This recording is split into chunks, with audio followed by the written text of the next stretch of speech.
that whole traveling and healing, it started when I retired and kind of realized, hey, the pension wasn't going to be enough.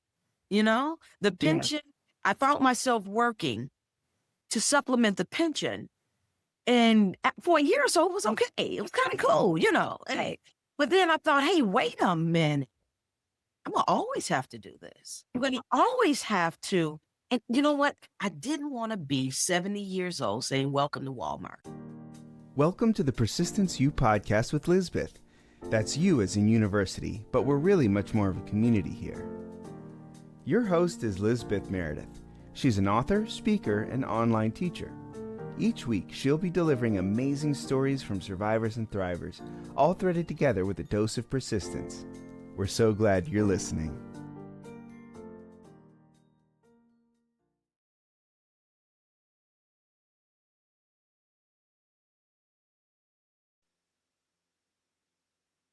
For sisters and brothers, how is your week going? I am so jazzed to make it just a little bit better today. I have Queen Michele, who is an amazing guest. She was a school teacher for 27 years, and at the age of 54, she decided it was time to retire. And I'd say 27 years as a teacher is a very long time. However, things being what they were, she was making barely over $1,000 a month when she retired and realized that while she was young enough to do a whole lot of side hustles to help pay the bills and make ends meet, how long was that going to be a sustainable plan? She is definitely an inspiration. She's a worker. She's motivated. She was a single mom. Her kids were grown. Yet, how do you celebrate those milestones, always being money conscious? I mean, retirement after 27 years is supposed to be something that provides spots of relaxation.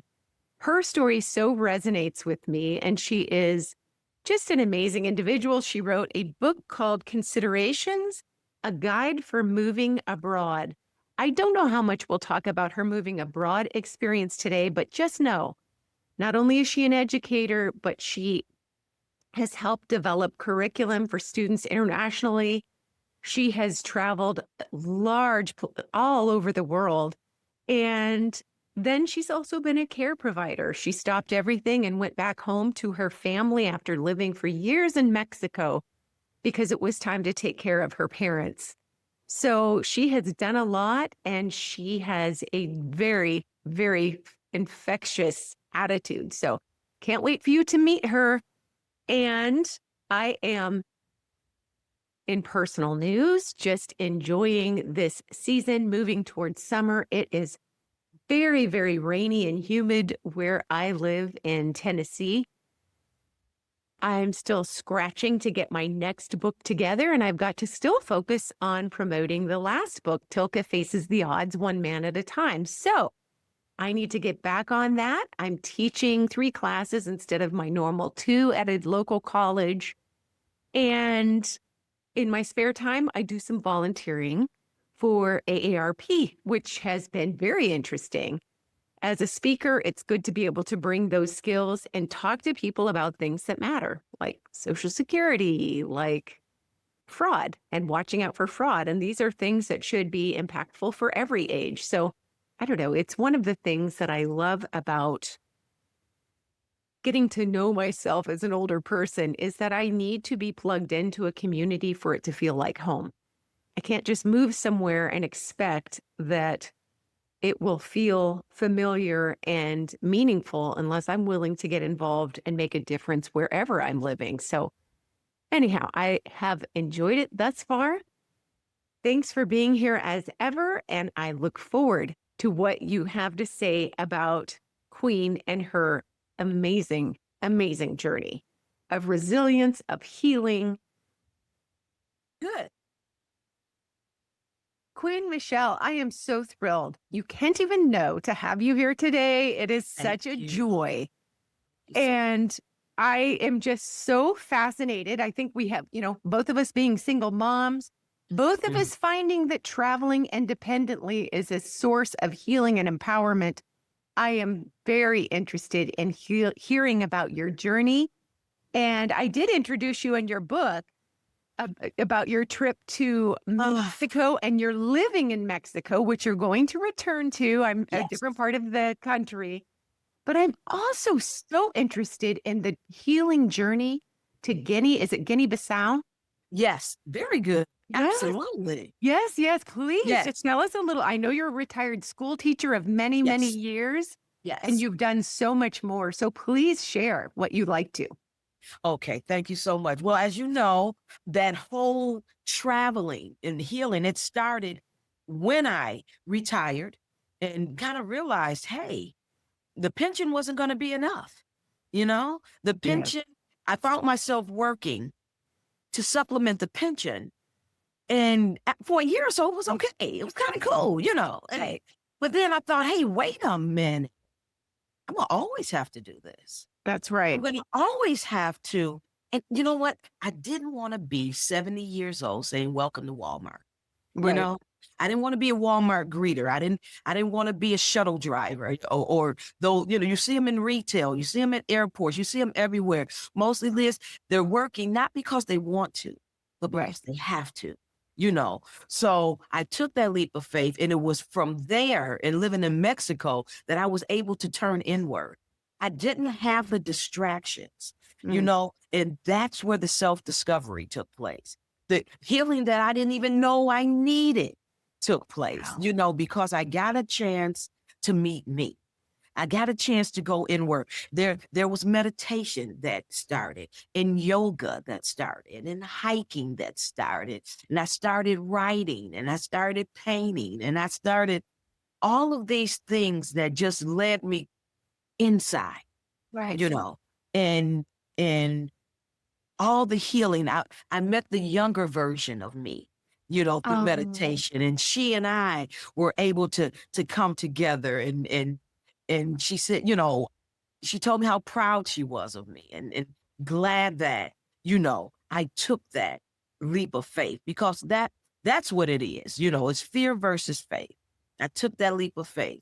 So those years in Mexico were, they were beautiful. Lived in paradise. I literally lived in paradise. But I got a call in 2021.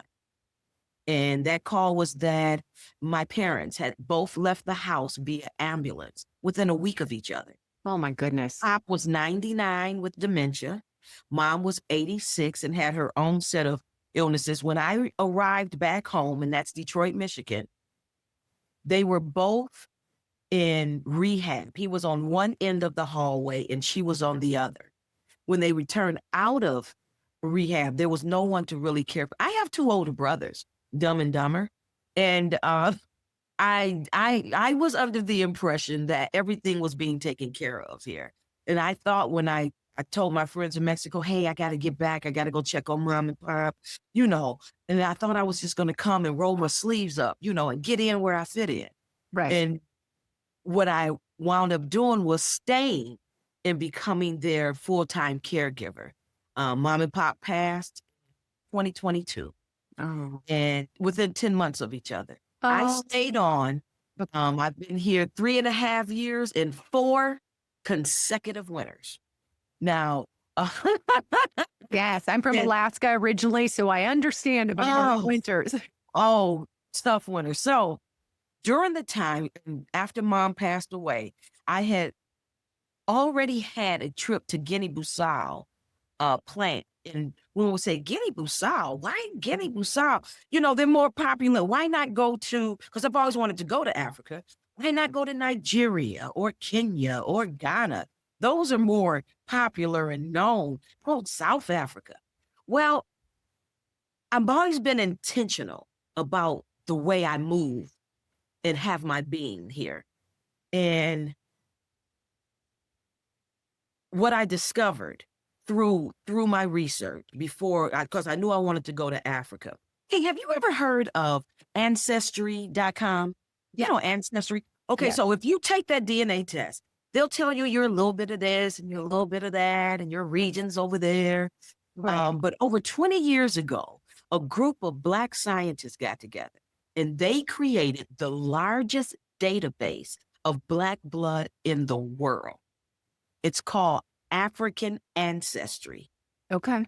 .com, okay? Now, you take that DNA test, be it maternal or paternal, not only will it tell you out of the 54 sovereign countries in Africa, not only would it tell you what country that your bloodline originated in, it'll tell you your tribe.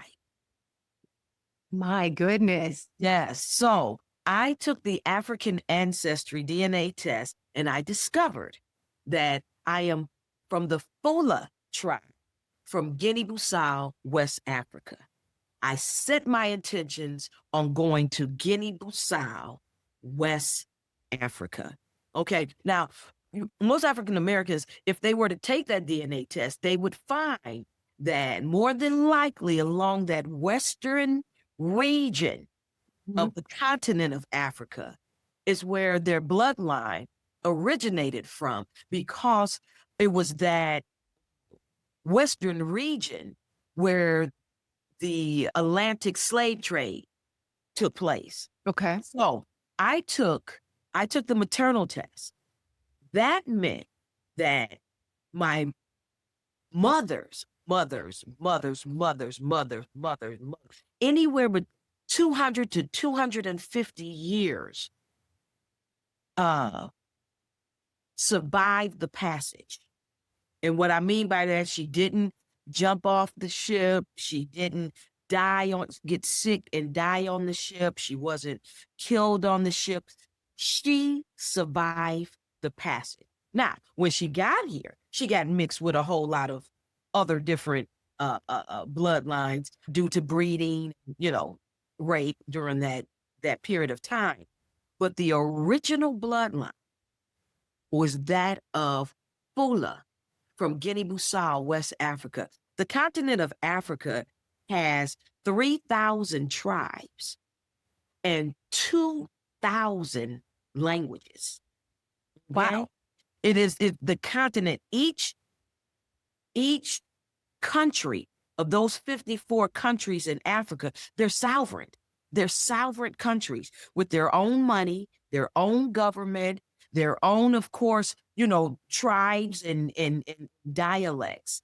So you really need, like, say, for instance, if we were to travel from Michigan to Georgia, I just get on the plane and I travel, right? Right.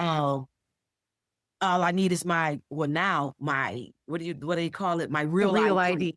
Like, I'll need my real ID, to go there. But for me to go from Guinea-Bissau to, say, Sierra Leone, which is the country right next to it, not the state, the country, I need a passport. Wow.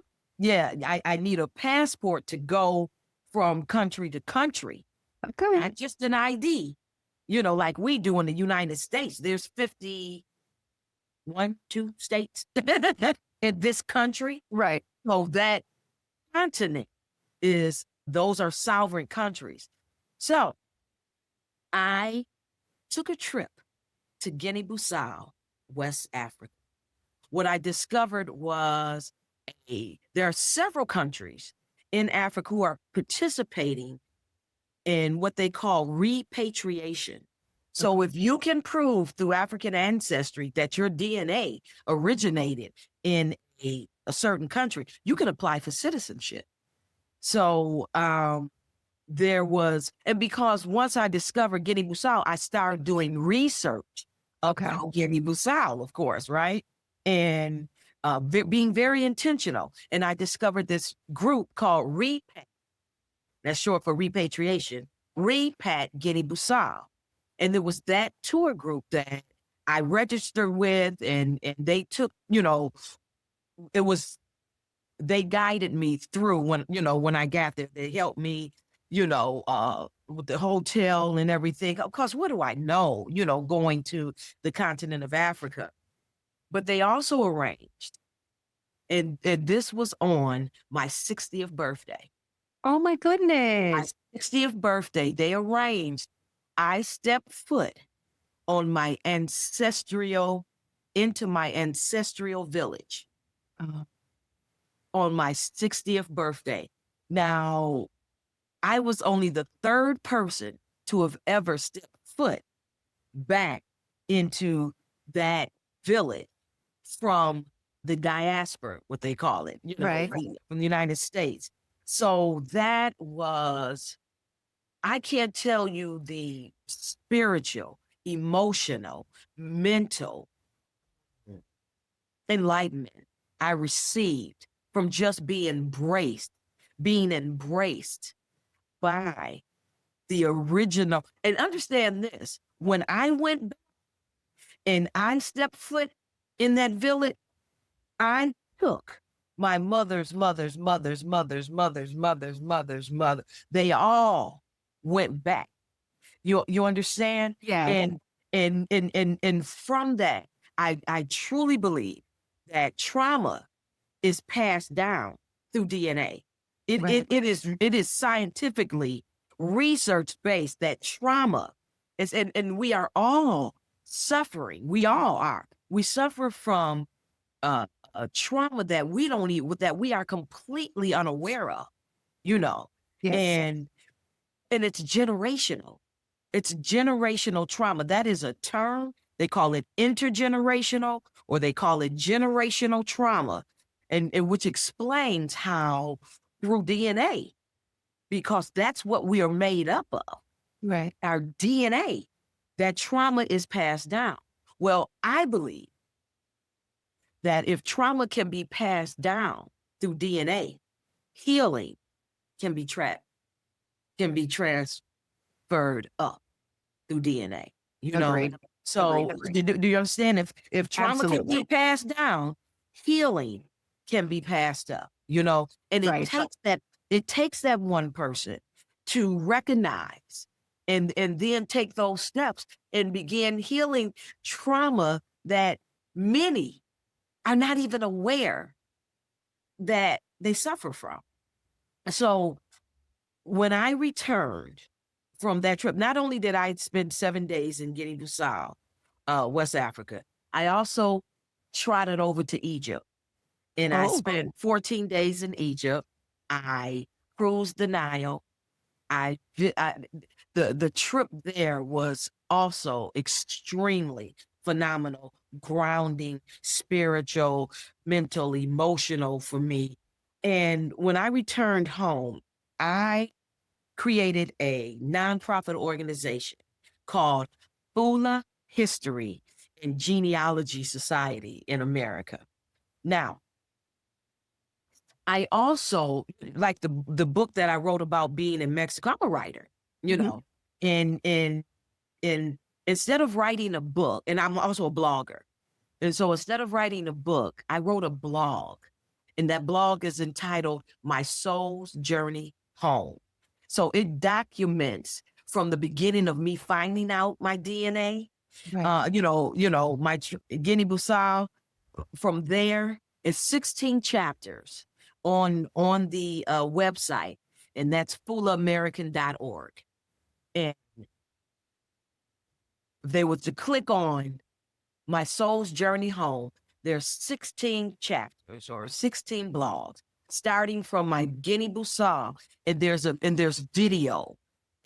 And one of the videos on there, and I'll tell you, it's chapter 7. If you want to skip all the rest and go straight to chapter 7, you will see me being received in the village. Us Oh. driving up, and when I get out the car, I asked the tour guide, I said, "Can I touch him?" What did that feel like? What did that feel Oh, like when they received you? listen, that they were aware, they were informed that I was coming, and they were dressed in their celebratory gear, and there were musicians, and they were singing in a language, of course, I don't know. My native tongue is called Pular. Now, I'll never speak it, but just knowing that that's what it is here. Just knowing that my native language is Pular. Okay, I can't tell you what that does, but what you will see me do if you were to watch that video, chapter 7, is to walk into their arms. Their arms are open. I almost fall into their arms. And I'm looking at them and they're looking at me and they're wiping tears from my face. And I can't, it was surreal. It was life-changing. Like I said, I came home and I created that nonprofit. One of the tenets of that nonprofit is to raise awareness about generational trauma. Just raise awareness. Right. Just tell them that, hey, there's this thing called generational trauma, and it's just a presentation. Anybody who would let me, give that presentation, that's one of the tenets. The second one was to create, establish, and produce and promote educational materials for Generation Alpha. And that's a totally different generation. Let me tell you a little bit about Generation Alpha. Generation Alpha was born between 2010 and 2024. The oldest of that generation just turned 13 last year. That is the first generation to be born fully in the 21st century. That is the generation that from infancy, they were clicking and swiping. This is the generation from infancy. This is the generation that has been taught completely externally. Okay. They are the most exposed, most materially endowed, most socially and mobile generation ever. They will be the largest generation in the history of the world. My grandson, who's 7 years old, he's Generation Alpha. I did a real deep dive into Generation Alpha. And being a teacher and a curriculum designer, I created a curriculum for a conscious curriculum for Generation Alpha, because they're the children of the millennials. They're the children of Generation X, those who kind of had them late. They are Generation Alphas. They're raising Generation Alpha. And I do not blame the millennials because of putting that tablet and that phone in the hand, because get this, what the millennials discovered is that, oh, hey, I can get the dishes done. Oh, wow, I can do this. Oh, I do have time. Oh, that is teaching. So, and then they were busy trying to keep up with the ever-changing technology that was taking place, during that time. Generation Alpha is responsible and will lead the conscious evolution of humanity. And check out the word Alpha. It's Generation Alpha, and they're a different breed. They are a different breed, and what we've neglected to do. Remember when we were in school, we had home economics. Yes. The class home economics. We had shop. We had auto mechanic, those kind of classes that catered to the world that we were going to be a part of. Right. With Generation Alpha, being that they're the first generation to be born, fully into the 21st century, and we're swiping and clicking since infancy, what we neglected to do is give them that balance, that social, emotional balance that is needed for the world that they're going to inhabit. We're not going where they're going, but we're not equipping them with the tools necessary to navigate that world. And that's the stance and platform that I stood on when I created the conscious curriculum. It's called 52 Insights for Generation Alpha, a conscious curriculum. Now, that curriculum was piloted in 2 middle schools, and it's for 12, 13, and 14. It's geared toward 12, 13, and 14-year-olds. Okay. Mm-hmm. And remember, the oldest of that generation just turned 13 last year. And I piloted that program in 2 middle schools here in Detroit this past school year. And I learned a lot. I was able to polish it and see what it needed. And when I get to Mexico, I'm going to be remaking all the videos that go along with that curriculum. The whole backstory of how that curriculum came to be is on my nonprofit website as well. So we got my Excellent. soul's journey home. That's the blog. And Right. then we have 52 insights. If one was to click on that tab, they would see the backstory of that whole curriculum and what I've done. And that's what kind of kept me here. But now that's all over. It's solid, and I've piloted, and so now comes the polishing, and ready to be, ready to be sold. And then also, so one of the tenets is to raise awareness about generational trauma. The other is the curriculum. And then I kind of want to just bring those who are of Fula descent, a place where we gather and help them to know more about how they can connect to their villages and, and become connected in a way that maybe they can do some fundraising and things of sort and be connected in that way to their village. That's part of the nonprofit as well. But all of that is part of the healing, because in doing that, that's healing for me. That's what heals. That's my journey. That's my purpose. That's my mission. And I kind of feel like the ancestors are saying, they're giving me the thumbs up and they're backing me in all of this. I feel empowered. Healing is empowerment, and it's guidance. I now, I look to them for that guidance and direction and protection. All of that comes, it's spiritual, it's mental, it's emotional. It touches on the 6 aspects of the totality of our well-being. We have 6 aspects that make up the totality of our well-being. And that's, of course, spiritual, social, emotional, mental, physical, financial. I wrote a book and the publications is called The Road to Well-Being. And that's also, my publications are also on the website. I love when you dedicated your first book. Underneath the dedication, it says, I did something while I was here. How important is that? I mean, how important is that to you that your kids especially know that you made good, you made great use of your time? See, I did a thing, Yep. I did a thing, and it's everything to me. I think it put me on my path. I think Right. I was always headed in that direction. It was my path.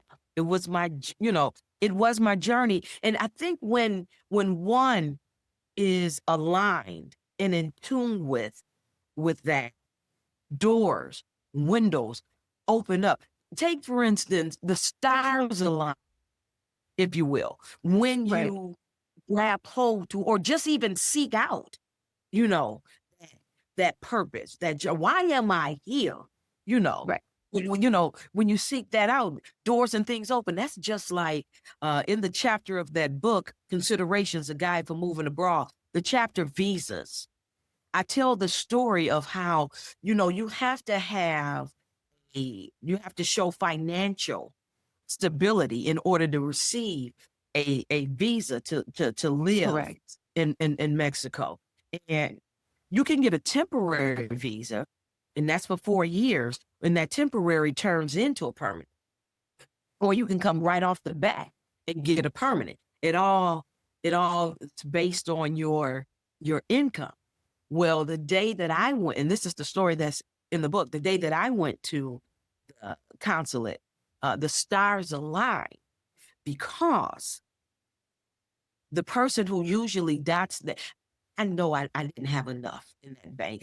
I had my fingers crossed and, hoping that I'll get that temporary. Because other than that, and I said to myself, well, even if I don't get the temporary, I'll jump the border every 6 months. There are people living in Mexico that do that. They'll, Right. stay for 6 months, jump the border, and then come back. They call them border runners, border jumpers. But I said, I'll just do that. But I was going in hoping the day that I went in to the consulate to get my visa, the person who usually dots the I's and cross the T's was on vacation. So the gentleman said, so you're retired? I said, yes. He said, oh, okay. And he just started he just stamped. I got outside just so excited. I looked, that bad boy didn't say temporary. It said permanent. I'm residente permanente visa. And those things this was back in 2016, okay? No, 2017, because you have to go within 6 months after you get it, to take care of your paperwork on that side. So that was in 2017. See what I mean by the stars aligning? Those things will open up for you, and because who knows what our purpose is? Right. Until we become actively involved in wanting. I never thought that when I moved to Mexico that I would write a book, right?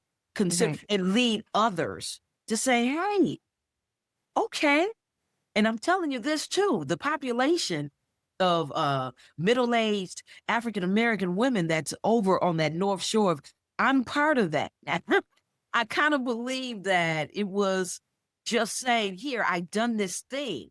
Right. It's just, I done this thing. And people, they will say, oh, well, if you can, I can look into that. I always thought about, I want to live, So just telling that story, but you won't be able to tell it if you don't do it, right? Right. So For you to be able to pick up on that, I did a thing.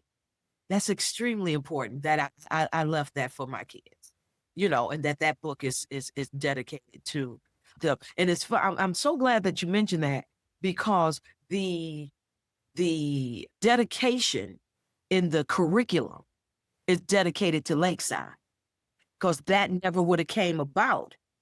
That book I dedicated to my kids. Hey, I did this thing. Right. But the curriculum, which I never thought, is dedicated to Lakeside, because, you will see the backstory of that if you jump on the website. Right. You'll see the backstory of the curriculum. And I can't tell you all of that, but it has to do with Lakeside, Well, where can people get to find all of the best things? Because you've got the blog, you've got a couple of books. Yes. So much. Where can people best connect with you? Watch this. Fula, and that's Fula. And you know how people, and this is my thing, my little cheer. It's you can't, I don't say African, and although we're, Black people are African American. Africa is a continent full of 54 sovereign countries. So I'm now able, knowing where my bloodline originated from, which is Fula, not African American. I'm Fula American. You feel me? Yeah. I'm Fula because that's my blood. I'm Fula American, right? Right. So the website is Fula, Fula, American.org. FulaAmerican.org. Everything is there. That is so fantastic. I'm really excited about your return and your new chapter in Mexico. Yes. And your curriculum. And this has just been such a joy. Thank you so much for having me. You know what? And as we engaged and shared, because what we did here today is share energy. Right. We exchanged energy, and I felt yours just as much as you felt mine. And it has been a plum pleasing pleasure. Thank you so much. I love meeting you, Queen. Thank you so much. Seriously. We hope you've enjoyed this week's show. Thank you so much for listening. Now, to find out more, head on over to lameredith.com and be sure to hop on the mailing list too. If you've enjoyed this show, please leave a rating and review or share with a friend. And if you really, really liked it, go ahead and subscribe so that you never miss another episode. We'll be back in 2 weeks with another episode of Persistence U with Lisbeth.